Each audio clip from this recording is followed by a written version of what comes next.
अज्ज सुवत थी उदाय गो मण गो। अभी उदायन राजर्षि की कथा आज करेंगे। ऐसे मतलब कहा जाता है कि राजगृह ही नगरी में मतलब समोसा देते। परमात्मा की देशना सुने अभय कुमार परमात्मा की देशना श्रवण करने के लिए गए। मतलब वहां उन्होंने एक मुनि भगवंत को देखा, मतलब उत्कृष्ट चारित्र का पालन कर रहे थे। मतलब तब मतलब परमात्मा को अभय कुमार ने प्रश्न किया, परमात्मा ये मुनि भगवंत कौन है? मतलब तो कहा कि ये अंतिम राजर्षि उदयन राजा है, जो अंतिम राजा के रूप में जिन्होंने चारित्र लिया है। उसके बाद में कोई राजर्षि यानी कोई राजा चारित्र नहीं लेगा। मतलब तो ऐसे यह अंतिम राजर्षि उदयन राजा है। मतलब तब मतलब अभय कुमार पूछते हैं, मतलब इन्होंने संयम कैसे ग्रहण किया और ये मुक्ति कब पाएंगे? मतलब ऐसे परमात्मा महावीर को प्रश्न करते। मतलब तब प्रभु ने कहा कि सिंधु देश के आभूषण रूप वित्त भय नामक नगर है। वहां उद्यान नाम का राजा राज्य करता था। उनकी पटरानी जो प्रभावती नाम की पटरानी थी, वह चेटक महाराजा चेड़ा महाराजा की पुत्री थी। मतलब और वहां उनके गांव में एक विषय लोलुपी कुमार नंदी नामक एक सोनी रहता था। मतलब ऐसे उसने मतलब धन देके 500 स्त्रियों के साथ शादी की थी। एक बार ऐसे होता है कि मतलब दो देवी के उनको दर्शन होते हैं। मतलब दो देवियां इतनी अच्छी मतलब रूप की अंबार थी। मतलब ऐसे देवियों को दर्शन होते। तब बोलते कि देवी को बोलते कि आप मतलब मेरे साथ भोग भोगो करके। मतलब देवियों ने कहा कि हम पंचशील नामक द्वीप में रहने वाली हासा और प्रहासा नाम की देवी है। मतलब तुझे इच्छा है तो तू वहां पंचशील द्वीप में आ और तू हमारा पति हो, ऐसी मतलब हम इच्छा रखते हैं। उसके लिए ऐसा कह के यह देविया चली गई। मतलब सुवर्णकार को तो मतलब अपनी जो अभी 500 स्त्री है, मतलब वह तो उसके पास ये देवियों के पास में मतलब एकदम खराब लगती है। मतलब डाकण की जैसे लगती है। मतलब बस एक ही मन में चिंतन करता है कि मतलब कब मैं देवियों के पास जाऊं, कब मैं देवियों के पास जाऊं। लेकिन पंचशील द्वीप में जाना बोले तो कोई एकदम सहज बात नहीं थी। उन्होंने मतलब गांव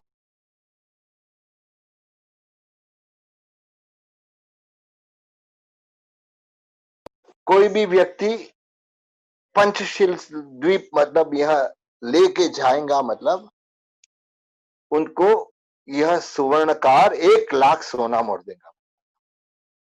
एक बड़ी उम्र का नाविक था। मतलब वह जानता था कैसे पंचशील द्वीप पहुंचा सकते हैं। मतलब तो उन्होंने सोचा कि मेरी तो ऐसे भी उम्र हो गई, मतलब मेरे परिवार को मतलब ये 1 लाख सोना मोड़ दे दो ताकि उनकी जिंदगी आराम से बीते। मतलब ऐसा करके उसने मतलब तैयार हो गया, मतलब नाव में बैठने के लिए।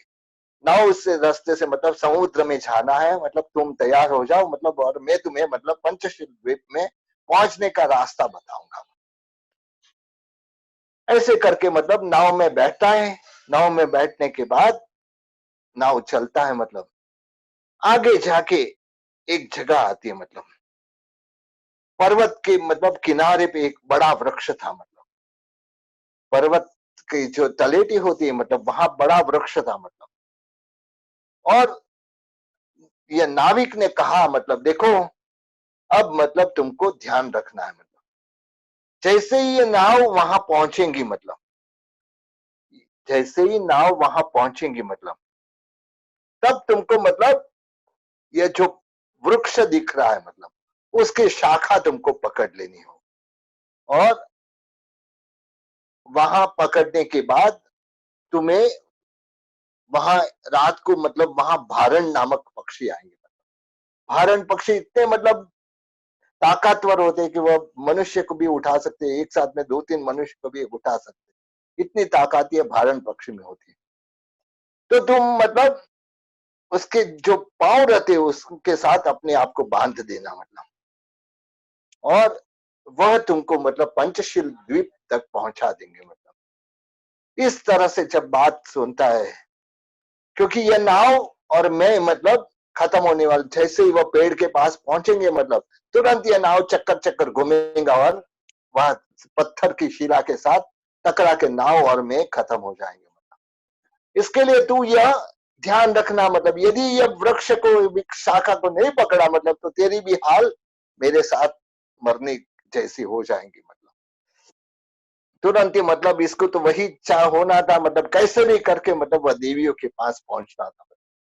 और जैसे ही मतलब वृक्ष आया मतलब उसने तो एक शाखा पकड़ ली, शाखा पकड़ ली और वह नाव मतलब वहां चक्कर चक्कर खा के मतलब पत्थर से टकरा के खत्म हो गई मतलब। तब मतलब यह अपने आप को मतलब भारण पक्षी के पैर के साथ मतलब कपड़े से बांध देता है कि रात को मुझे नींद आ जाए, मालूम नहीं पड़े ये भारण पक्षी कब उड़ जाए मतलब। तो उसके लिए मतलब तभी मतलब अपने आप को मतलब कपड़े से बांध देता है भारण पक्षी। जैसे सुबह होती है, रात को वहां आराम करते हैं, सुबह होती है वह पंचशील द्वीप में पहुंचते हैं मतलब। जैसे ही इसने देखा कि ओ हो पंचशील द्वीप आ गया मतलब, अपने आप को कपड़ा छोड़ दिया मतलब, और अपने आप को मतलब वहां वहां देख रहा है, यहाँ वहां ढूंढ रहा है कि देवी कहाँ है मतलब। तो देवी उसको दिखाई देती है मतलब। तो देवी ने कहा कि मतलब हमको मतलब तेरा यह देह से काम नहीं है मतलब, क्योंकि हम तो देवी है मतलब, तुम तो मनुष्य हो, मनुष्य के साथ हम भोग नहीं भोगते मतलब, तुमको मतलब देव बनना पड़ेगा। तो बोलता है देव बनना, अरे तुम पहले बोलना था ना मतलब। नहीं नहीं नहीं, एक काम करो, मैं तुमको मतलब घर पे छोड़ देता हूँ मतलब। देवियों ने कहा कि हम आपको घर पे छोड़ देंगे मतलब, और वहां जाके तुम ऐसा नियाना करना कि मतलब मुझे यह हासा प्रहासा का पति बनना है। ऐसा करके तुम मर के मतलब व्यंतर देव होगा, और तो ये हमारा काम हो सकेगा। कैसे भी करके इसको मतलब यह हासा प्रहासा देवी का संग होना था मतलब। उसके मित्र ने मतलब एक नागिल नामक एक मित्र था मतलब, उसने उसको कहा कि अरे क्या करे हो मतलब, एक स्त्री के लिए मतलब वह भी देवी के लिए मतलब तुम मरना चाहते हो, पागल हो क्या मतलब। बहुत समझाता है मतलब, लेकिन यह मानने को तैयार नहीं था मतलब, मानने को तैयार नहीं था मतलब। अब करे क्या मतलब, नागिल को तो एकदम वैराग्य आ गया, कैसे अब व्यक्ति कैसे संसारी लोग है मतलब, कि भोग के लिए मतलब कुछ भी करने, खुद की जान भी देने को तैयार है मतलब। उसने मतलब नागिल ने तो दीक्षा ले ली मतलब, और यहाँ इसने मतलब जैसे कहा था दोनों देवी ने मतलब, ऐसे ही नियाणा करके अग्नि में प्रवेश करता है और मर के व्यंतर देव उसका पति के रूप में होता है। अभी यह जो नागिल नामक जो मित्र था मतलब, उसने जो चारित्र ग्रहण किया था, चारित्र ग्रहण करके उच्च कोटि का चारित्र पालन करके मतलब मृत्यु बाके 12वें देवलोक का देव होता है। यह बनाता है एक व्यंतर देव जो सामान्य देव की कैटेगरी में आता है, और यह बनना था 12वें देवलोक का देव। और एक बार मतलब सब देवता नंदीश्वर द्वीप की यात्राएं जा रहे थे मतलब, तब मतलब यह अपने जो गले में ढोल बांध के मतलब यह व्यंतर देव आया हुआ था, क्योंकि उनके मतलब यही काम था मतलब, क्योंकि जब भी मतलब इंद्र महाराजा वगैरह जाए नंदीश्वर द्वीप यार कहीं पे भी जाए तो वहां ढोल बजाने का काम उनका था। तो मतलब उसने देखा मतलब, और लगा कि मतलब इसकी कोई जान पहचान है, तुरंत ही अवधिक नाम का उपयोग रखा मतलब, और कहा कि देखो मैंने कहा था ना मतलब, मैं तेरा पूर्व का मित्र नागिल हूं मतलब, तुझे कहा था ना तो अग्नि में छल के मरना नहीं, देख तेरी क्या गति हुई है मतलब। तू एक सामान्य देव व्यंतर देव बना है मतलब, और मैं 12वें देवलोक का मतलब 12वें देवलोक में देव बना हूं मतलब। तब ये मतलब मन में विचार करे कितना बड़ा दुख मैंने पाया मतलब, मैं तो एक सामान्य एक ऐसी ये जो दोनों देवियां है मतलब व्यंतरी है मतलब, और उसका मतलब मैं पति बना हो, तो ये तो मतलब बहुत दुख में हूं मतलब, मुझे कभी भी किसी का भी काम करने के लिए तैयार होना पड़ेगा। बोलते कि मतलब तू मेरा मित्र था, पूर्व का मित्र था, अब भी मतलब मुझे इसमें से निकलने का रास्ता बता कि मैं अच्छी गति में जाऊं मतलब, तो इसके लिए रास्ता बता। तब मतलब यह मित्र जो देव के रूप में था, उसने कहा कि जा तू एक काम कर कि तू देवाधिदेव की मतलब एक प्रतिमा तैयार कर, अच्छी मतलब उसकी गोशिश चंदन आदि से पूजा कर मतलब, और उसको मतलब एक अन्य स्थल पे जहां रख कि जहां मतलब कोई पूजा करे, मतलब तेरा आयुष्य है तब तक तू पूजा करना, मतलब जब आयुष्य पूर्ण हो जाए तो मतलब तू कहीं योग्य जगह पे उसको रख देना, मतलब इस तरह से यभियंतर ने भी ऐसा ही कहा मतलब। और आखिर में यह प्रतिमा जी जो ये प्रभावती रानी जो उदयन राजा की मतलब पत्नी थी उसको मिलती है, मतलब ये प्रभावती रानी को प्राप्त होती है। और यह प्रतिमा से मतलब प्रभावती रानी ने बहुत भक्ति की, मतलब बहुत काल तक, बहुत वर्षों तक पूजा की और अपना मृत्यु नजदीक जाना, एक बार मतलब वह नृत्य कर रही थी, मतलब तब राजा ने देखा तो उसके सामने मतलब वह प्रभावती का सिर्फ एकदम चिल्लाता है राजा।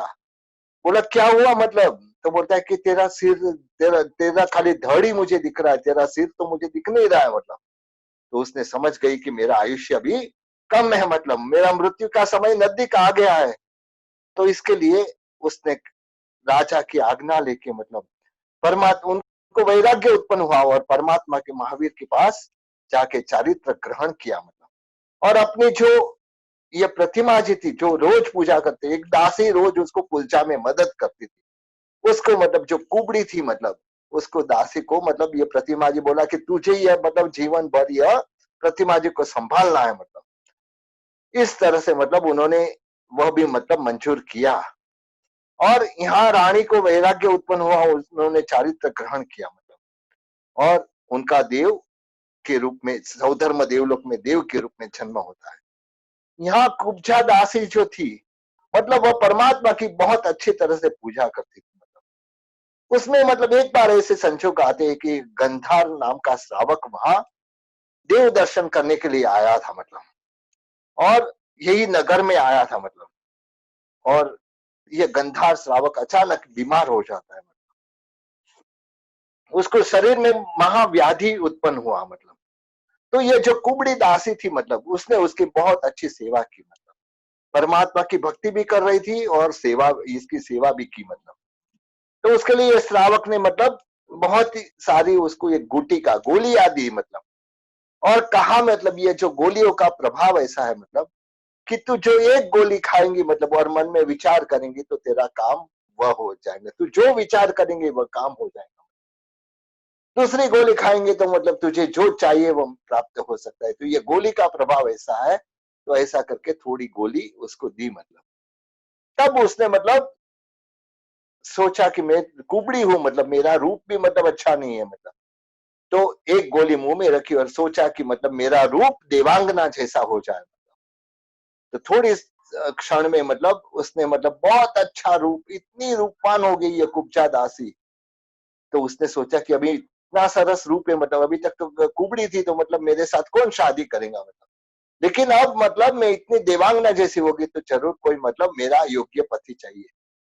यहाँ का जो राजा है मतलब वह तो मेरे पिता के समान है, मतलब उदयन राजा राजा तो मेरे पिता के समान है।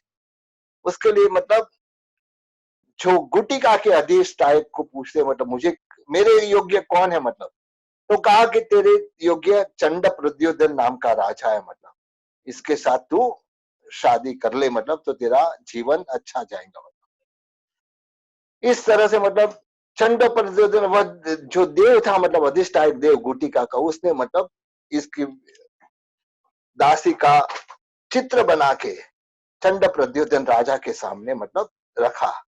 चंड प्रद्योधन ने पूछा ये कौन है, मतलब कि जिसके साथ मैं शादी करना चाहती हूँ, शादी करना चाहता हूँ। तो उसने कहा कि यह तो मतलब उद्यान राजा के पास मतलब है, आप तुरंत ही जाइए और जाके मतलब उनको अपने वहां लेके आए। चंड प्रद्योधन आता है मतलब वहां आके मतलब दासी को मिलता है, मतलब दासी को कहता है देखो मेरे लिए मतलब दो चीजें, मतलब मैं ये भगवान को छोड़ के मेरे जीवन भर मेरे को यह भगवान की सेवा कर, तो यह भगवान की प्रतिमा और मुझे मतलब आप साथ में ले जा सकते हो तो ले जाओ।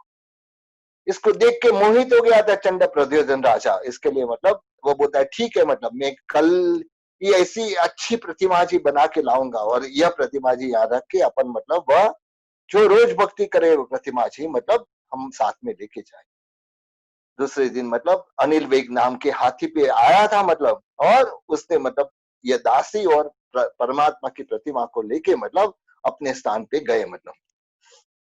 उदयन राजा ने देखा कि मतलब दूसरे दिन मतलब ये जो प्रतिमा जी थी उसमें मतलब जो माला पहनाए, वो माला कभी मुरझाती नहीं थी मतलब, क्योंकि ये गोशिश चंदन से बनाई हुई, तो ये माला कभी मुरझाती नहीं थी मतलब। और दूसरे दिन सवेरे जैसे ही आई मतलब राजा मतलब आए पूजा करने के लिए, तो देखा तो माला मुरझाई हुई है और दासी भी कहीं नहीं दिख रही है मतलब, और अपने हाथियों का भी मत गड़ा हुआ है। तो मतलब मालूम पड़ जाता है कि मतलब यह जो चंड प्रद्योधन नाम का जो राजा था, जिसके पास अनिल वेग नामक हाथी है, जिसके वजह से हमारे हाथियों के मतलब मत गल गए मतलब, और वही आके मतलब मेरी दासी और मतलब ये प्रतिमा जी का हरण करके गया।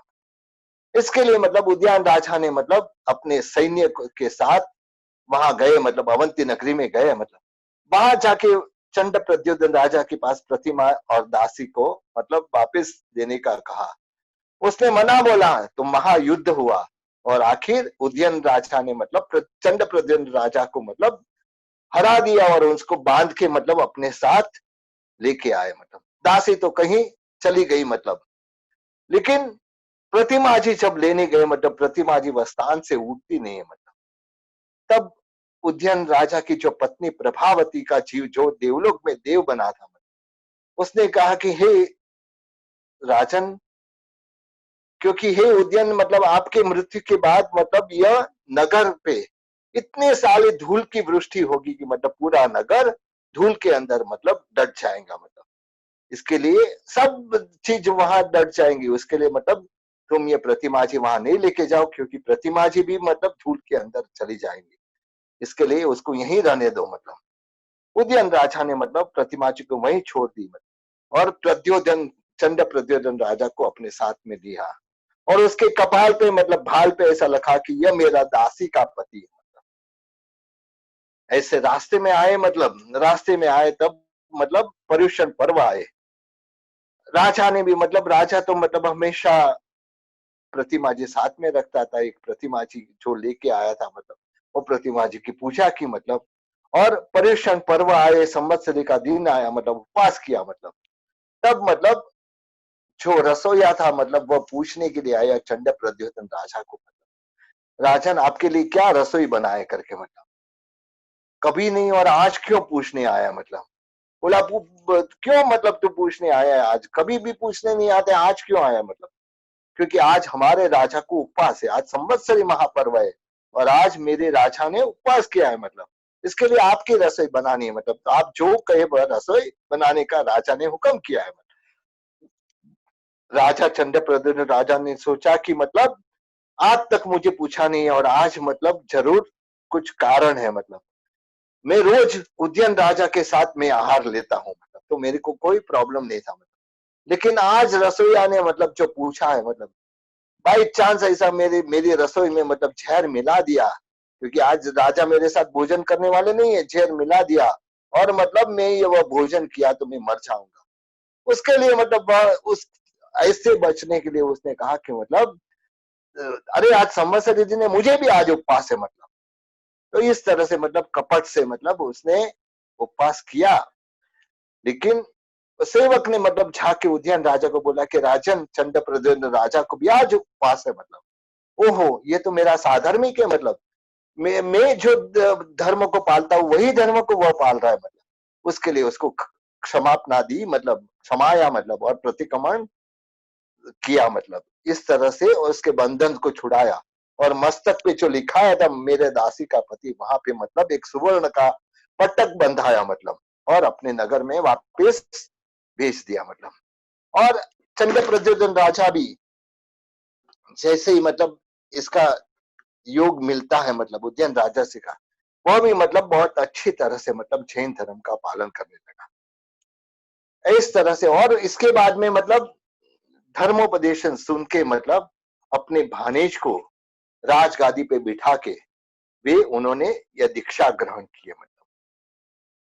तो इस तरह से मतलब मैंने उसको उज्जैन राजा के बारे में उसके पीछे की हकीकत बताई कि उसने दीक्षा क्यों ली, कैसे ली करके।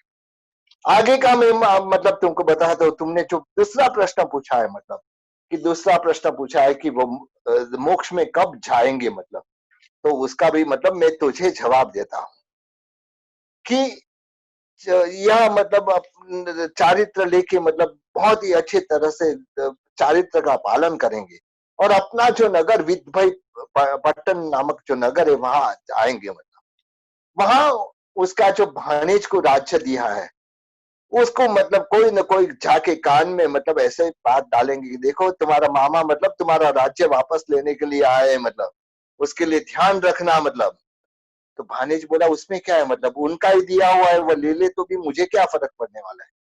तब मंत्री वगैरह बोलते अरे तुम पागल हो, राज्य मिला है, बहुत मुश्किल से राज्य मिलता है और मिल गया तुमको, मतलब वो लेके गया तो तुम क्या करोगे, मतलब ऐसा सोच के मतलब उन्होंने जो पालना करना है मतलब तब करके पालना करते थे उसमें मतलब जहर मिला दिया। लेकिन जो प्रभावती का जीव देव हुआ था उसने ये मतलब उसका उसके द्वारा मतलब यह जो अंदर जहर था वह निकाल दिया, मतलब संवरण कर लिया, मतलब और उन्होंने पालना किया, मतलब और कुछ तकलीफ नहीं हुई। ऐसा एक नहीं, दो दो बार, तीन तीन बार होता है, तीनों बार मतलब यह होता है, मतलब जहर का संवरण करते थे। लेकिन चौथी बार मतलब ऐसे संजोग आ जाते हैं, देव कुछ काम में था मतलब, और यह झेर वाली गोचरी वापर लेते हैं और झेर वाली गोचरी वापर लेते हैं और उस समय मतलब मालूम पड़ जाता है कि अभी मेरे शरीर में जहर आ गया, मतलब मेरा थोड़े समय में ही मेरा जीवन है। ऐसा करके महाध्यान में लीन हो जाते हैं और सर्व कर्म का क्षय करके यही भव में वे मोक्ष में जाएंगे, मतलब तो इस तरह से अभय कुमार ने मतलब खड़े होके ये जो चरम राजर्षि को मतलब भक्ति सहित मतलब प्रणाम किया और अनुक्रम से आयुष्य पूर्ण करके उदयन राजर्षि मतलब मुक्ति पद को पाए और आगे प्रभावती का जीव भी मतलब मुक्ति पद को पाएंगे। तो इस तरह से यहाँ पे मतलब यह कथा यहाँ समाप्त होती और आज